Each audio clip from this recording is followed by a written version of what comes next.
Baik, Assalamualaikum warahmatullahi wabarakatuh. Selamat pagi Pak Surya, selamat pagi teman-teman semua. Jadi pada kesempatan kali ini, saya, Masyanda Aulia dengan NIM 1706622257 akan memaparkan terkait dengan bagaimana sih penggunaan aplikasi eViews untuk dari step yang pertama, yaitu pendahuluan, dari mulai persiapan, input data, dilanjutkan dengan estimasi atau membuat persamaan dari regresi data panel, dan yang terakhir yaitu uji asumsi klasik. Nah, di sini mungkin kita langsung mulai aja ke step yang pertama yaitu persiapan atau membuat work file. Nah, di sini caranya kita bisa klik file, klik new, dan work file. Nah, di sini yang pertama-tama yaitu ada yang namanya work file structure type. Nah, di sini tuh bisa disesuaikan dengan data yang teman-teman gunakan. Apabila teman-teman menggunakan data berupa data cross sections, nah itu bisa memilih opsi yang pertama atau unstructured atau undate structure type. Nah, kalau misal data yang teman-teman gunakan itu berupa data time series, maka bisa menggunakan opsi yang kedua, yaitu date regular frequency. Dan apabila data yang teman-teman gunakan itu berupa data panel, maka dapat dipilih opsi balance panel. Nah, di sini berhubung data yang kugunakan itu data panel, maka di sini aku akan memilih opsi balance panel. Selanjutnya, yaitu untuk data yang ada di sini dari mulai start date, end date, dan number of cross sections-nya ini bisa disesuaikan dengan data yang teman-teman gunakan. Di sini berhubung data yang kugunakan itu start date-nya di tahun 1935 sampai dengan 1954, dan juga perusahaan yang terlibat itu ada 4, maka untuk pengisian data di eViews-nya di sini start date-nya bisa 1935 sampai 1954, untuk kemudian number of cross sections-nya itu jumlah perusahaannya yaitu 4. Nah, untuk work file names-nya ini opsional, tapi kalau misal teman-teman mau isi itu bisa disesuaikan aja dengan keinginan teman-teman. Jadi misalkan di sini aku mau isi work file names-nya UAS gitu. Itu bisa klik OK.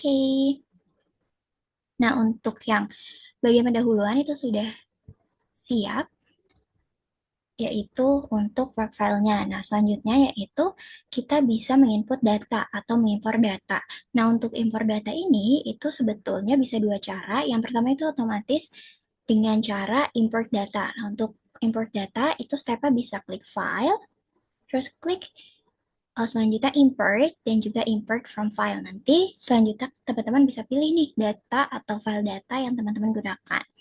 Nah, di sini berhubung aku mau coba step by step, maka untuk step yang pertama itu bisa klik object, new object, dan juga type of object-nya itu series. Nah, di sini name for object itu disesuaikan dengan variabel yang ada dari data teman-teman. Di sini variabelnya untuk dataku itu ada 3, yang mana X-nya itu 2 dan juga Y-nya itu investasi. Yang pertama berarti kita tinggal masukin aja nih sesuai dengan nama variabelnya. Di sini ada harga saham. Oke, terus diulangin lagi. Investasi. Oke, dan diulangin lagi, yaitu NAK atau nilai aktual kapital. Nah, di sini sudah terbuat objek atau variabel dari data yang digunakan. Nah, di sini untuk selanjutnya, untuk impor datanya itu kita bisa klik open as a group. Nah, di sini dari NA ini bisa kita ubah dengan angka yang kita punya, yaitu kita bisa di kopas aja dari data yang sudah kita siapkan.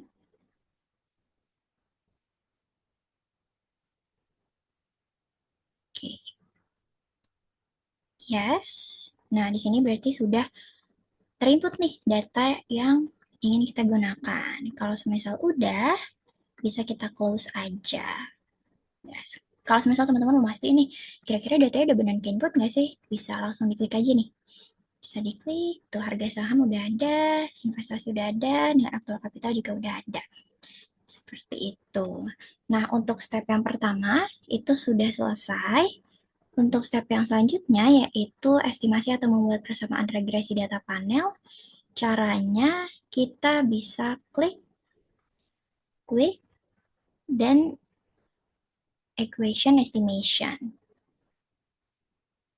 Nah, di sini itu bisa diketik aja untuk masing-masing variabel yang kita gunakan. Untuk urutannya yaitu bisa variabel Y dulu, baru variabel X, untuk kemudian ada yang namanya C atau konstanta. Di sini kita pakai log, itu log investasi, dilanjutkan dengan log harga saham, dilanjutkan dengan log nilai aktual kapital, dan juga konstanta. Nah, di sini bisa langsung aja kita klik OK, karena metodenya sudah selesai, yaitu LS atau least square. Bisa kita klik OK. Nah, di sini itu sudah tergambar deh mengenai persamaan regresi data panelnya. Nah, di sini untuk modelnya itu common effect atau model yang default dari si EViews-nya. Nah, kalau misal teman-teman mau mengubah si modelnya, itu bisa diklik estimate, terus diklik panel options-nya, itu sesuai dengan model yang teman-teman mau gunakan. Kalau misal mau yang common model, itu bisa dipilih yang known aja. Terus kalau misal teman-teman menggunakan um, model fixed effect, nah itu bisa dipilih fix, dan juga apabila teman-teman menggunakan model berupa random, itu bisa dipilih random effect gitu. Jadi bisa disesuaikan dengan yang teman-teman inginkan gitu untuk modelnya. Nah, di sini aku menggunakan yang common effect aja atau yang tadi non gitu. Jadi sudah default hasilnya demikian. Kalau misal teman-teman mau kepo gimana sih cara atau pemilihan modelnya tuh gimana, itu bisa ditonton aja video yang sebelumnya. Karena untuk selanjutnya di sini aku mau fokus ke bagian uji asumsi klasik. Nah, untuk uji asumsi klasik itu terdapat 4 uji. Yang pertama ada uji normalitas, uji multikolonialitas, dan juga uji heteroskedastisitas dan autokorelasi. Nah, di sini yang pertama-tama yaitu uji normalitas. Gimana sih caranya? Nah, untuk caranya itu kita bisa klik view, lanjut dengan klik residual diagnostic, dan juga histogram normality test. Nah, di sini itu diketahui bahwa nilai probabilitasnya itu sebesar 0,356219, yang mana nilai ini tuh lebih dari 0,05. Karena itu dapat dikatakan bahwa H0 itu diterima dan H1 ditolak. Dengan kata lain dapat disimpulkan bahwa nilai residual atau sisaan itu mengikuti distribusi normal gitu. Jadi ini adalah normal distribusinya. Kalau semisal teman-teman mau mau nge-copy datanya atau menyimpan datanya itu bisa di freeze dulu aja gitu biar dia nggak banyak gerak. Kalau misal mau dinamain bisa diklik name aja. Nah, di sini untuk hasil data ini tuh udah aku pindahin sebelumnya ke Excel berikut dengan interpretasinya. Nah, ini. Jadi nilai probabilitasnya itu diketahui sebesar sekian. Karena lebih dari 0,05, maka H0 ditolak, H0 diterima dan H1 ditolak. Maka data ini tuh bersifat atau berdistribusi normal.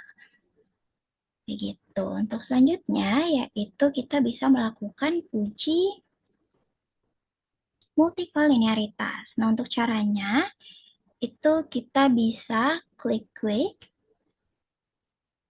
lanjut klik grup statistik, dan juga correlations. Nah, di sini itu variabel yang dimasukin tuh variabel X-nya aja. Jadi kalian bisa pilih variabel X-nya. Di sini aku harga saham dan nilai aktual kapital.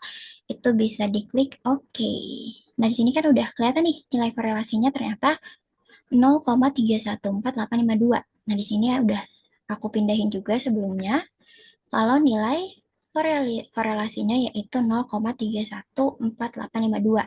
Maka dapat disimpulkan bahwa data ini itu terbebas dari multikolinearitas atau lolos uji multikolinearitas karena nilainya itu kurang dari 0,085 gitu.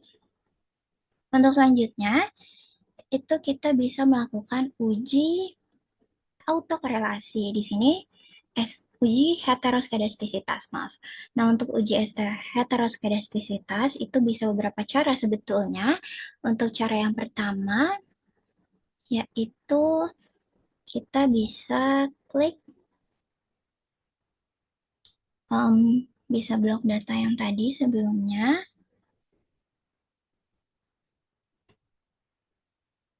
Open as equations bisa dibuat seperti awal aja.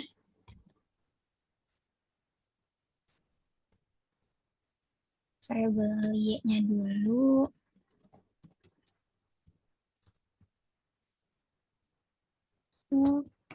Dan juga C, bisa klik OK. Nah, di sini tuh data yang awal. Terus caranya kita bisa klik View. Lanjut, pilih Residual Diagnostic dan juga Heteroscedasticity Test. Nah, di sini itu data yang digunakan tuh probabilitasnya. Di sini nih, 0,0002. Di sini udah aku copy juga sebelumnya ke Excel untuk mempermudah interpretasi. Nah, di sini nilai probabilitasnya itu diketahui sebesar 0,0002 atau kurang dari 0,05 sehingga H0 itu ditolak. Jadi dapat disimpulkan bahwa varian residual ini itu terjadi heteroskedastisitas gitu. Nah, terus kita bisa coba dengan cara yang lainnya, yaitu kita bisa open as a equations. Terus di sini untuk equation specifications-nya kita bisa ketik ABS residual. Exit, untuk kemudian urutannya itu konstanta dulu, baru selanjutnya itu variabel X-nya. HS dan NAK. Terus udah deh kita klik OK. Nah, di sini terlihat datanya bahwa nilai probabilitas dari harga saham itu 0,0005. Yang mana ini tuh ternyata kurang dari 0,05. Maka di sini itu dapat dikatakan bahwa variabel harga saham itu tidak lolos uji heteroskedastisitas seperti cara yang pertama. Ini juga udah aku import ke Excel untuk mempermudah interpretasi.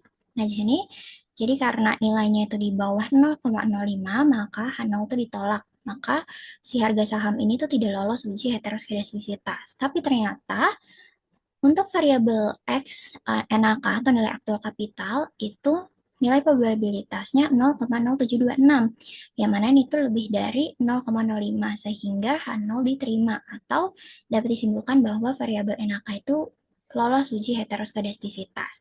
Jadi, kalau misal kita uji dengan metode yang pertama, yaitu heteroskedasticity test, di sini langsung kedua variabel, itu ternyata um, H0 itu ditolak atau nilai varian residualnya itu disimpulkan terjadi heteroskedastisitas. Tapi ternyata waktu kita cek per variabelnya, itu diketahui bahwa ternyata harga sahamnya nih yang tidak lolos uji heteroskedastisitas, tapi untuk NAK-nya itu normal atau dia lolos uji heteroskedastisitas. Nah, untuk selanjutnya yaitu ada uji autokorelasi. Nah, caranya itu kita bisa ulangi step yang awal yaitu estimate equations. Open as equation. Nah, di sini untuk urutannya itu variabel Y, terus konstanta dan X. Nah, di sini variabel Y-nya kan itu investasi ya, maka di sini kita ketik investasi, lanjut ke C dan variabel X-nya. Itu ada harga saham dan juga NAK. Terus udah kita klik OK. Nah, untuk selanjutnya kita bisa klik Proc dan juga make residual series. Oke. Nah, ini diketahui nilai residualnya. Nah, di sini muncul nih nilai residualnya. Terus kalau misal udah, kita bisa lanjut estimate equations lagi dengan urutan nilai residualnya dulu, residual 1, konstanta, terus variabel X-nya, harga saham, nilai jual kapital, residual 1, dan juga residual 1 lagi dengan -2. Nah, kalau misal sudah terinput nih, all equation specification kayak gini, kita bisa klik OK. Nah, dari sini itu sebelumnya datanya udah aku impor juga ke Excel.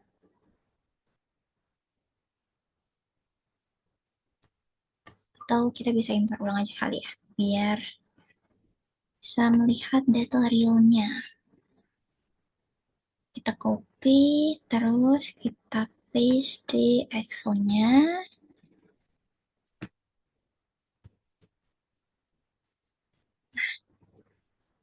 Nah, di sini untuk selanjutnya kita bisa hitung C kuadrat hitungnya. Nah, di sini itu diketahui bahwa nilai R square-nya itu ini nih 0,781. Bisa disesuaikan. 0,7816337.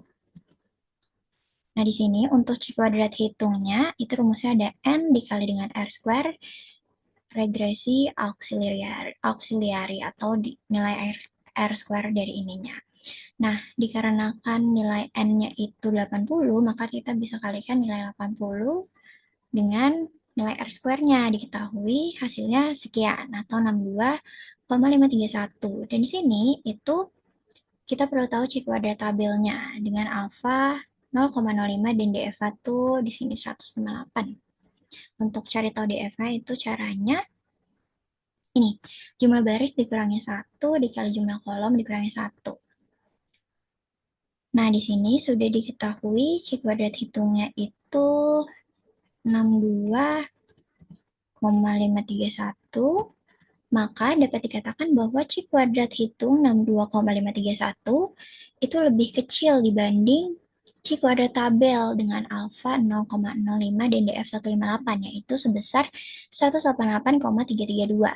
Nah, berhubung C kuadrat hitungnya ternyata lebih kecil dibanding C tabelnya, maka H0 itu diterima dan dapat disimpulkan bahwa tidak terdapat autokorelasi pada residual atau sisaan. Begitu. Jadi, mungkin itu saja yang dapat saya sampaikan mengenai tadi dari awal pendahuluan, terus kita juga ada bikin work file-nya, terus dilanjut dengan impor data, dan dilanjut dengan persamaan dari regresi data panel, dan yang terakhir yaitu ada uji asumsi klasik yang terdiri atas normalitas, multikolinearitas, heteroskedastisitas, dan yang terakhir yaitu autokorelasi. Mungkin itu saja yang dapat saya sampaikan. Kurang lebihnya mohon maaf, dan mohon maaf apabila sekiranya terdapat kesalahan, baik dari segi ucapan maupun pengerjaan. Mungkin itu saja.